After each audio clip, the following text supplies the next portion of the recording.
Hello, traders. Today is Monday, July 21st, and this is my analysis for the euro yen, and we're going to start off on the daily time frame. So, on the daily time frame, the market flow definitely has turned down because we did get an engulfing move down, and we haven't been able to make a new swing high since then.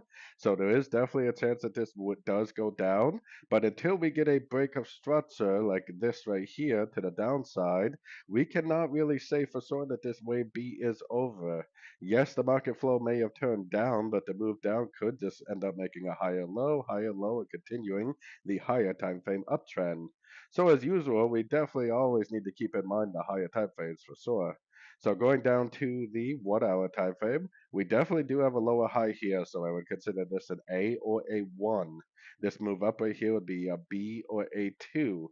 Now we're either in a wave C, which if it is a wave C, we'll probably take out the lower wave A and then turn back up like that and continue the uptrend. Or maybe we really do have a reversal on the daily time frame, and if that's the case, then this will maintain momentum. It will not break structure to the upside like it would if it was a wave C. So right now, hopefully we're short, and we're going to learn at the same time whether this is a wave 3 or whether this is a wave C. Hopefully learn and earn at the same time. So anyways, don't forget to check out my free Discord channel, link down here in the corner. Take a look at my website, fxpipcollector.com. And as always, thank you for watching and happy trading.